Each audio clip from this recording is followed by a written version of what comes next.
It was planned by Sir Douglas Haig, one of Britain's most experienced generals.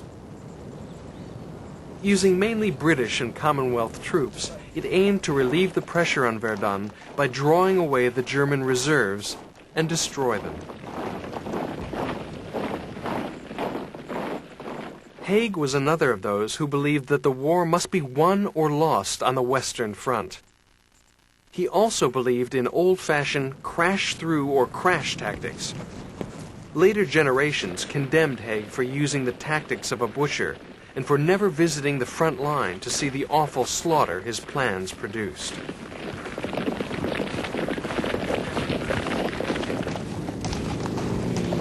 But Haig was just one of the many generals on all sides in this great war to whom plans had become more important than people.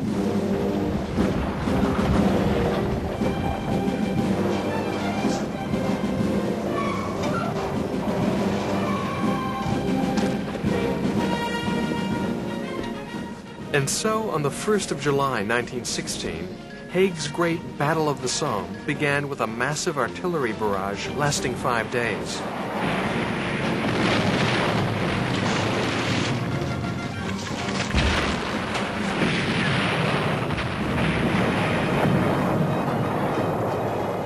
The British thought nothing could survive that barrage, and one commander even ordered his men to advance in parade ground formation.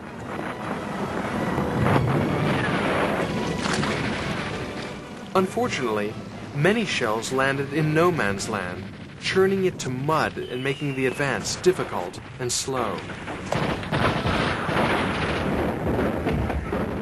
In addition, the Germans had survived the barrage in deep underground concrete shelters. As the attackers struggled towards them, German machine gunners rushed from their shelters, set up their weapons, and poured out a murderous fire.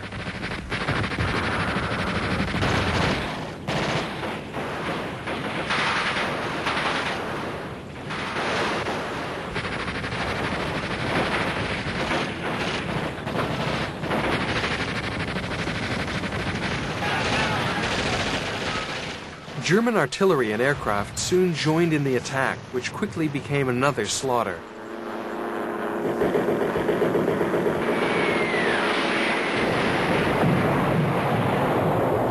In fact, it became the worst slaughter ever suffered by the British Army in a single day.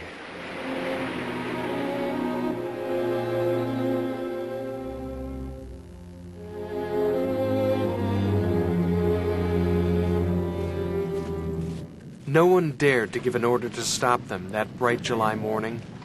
Haig had forbidden any changes in his plan, so whole units were sent to their deaths.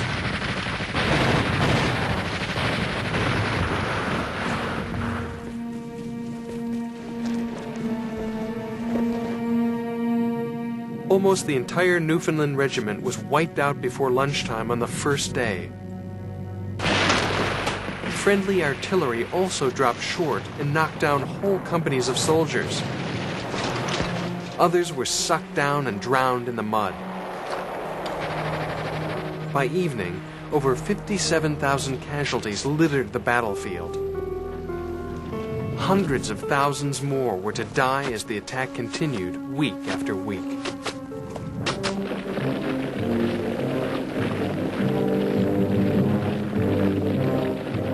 The Australians, newly arrived in France from the Middle East, were pushed into a diversionary attack and lost 5,500 men in one day. They would lose 4 times that number before the Somme battles ended.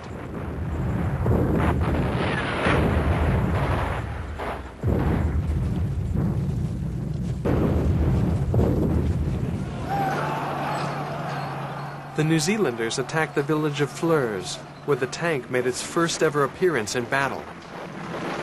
But despite the use of this secret weapon, the Kiwis suffered 6,000 casualties, a huge loss for a little nation.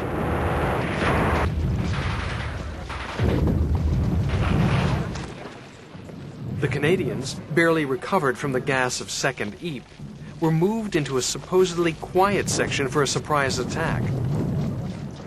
they lost 2,500 men before the attack even started.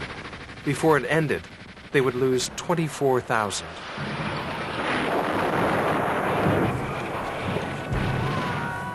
In total, before the November rains ended the Battle of the Somme, Britain and France lost 600,000 men. 236,000 Germans also died in what their historians actually named der Bloodbath, the Bloodbath.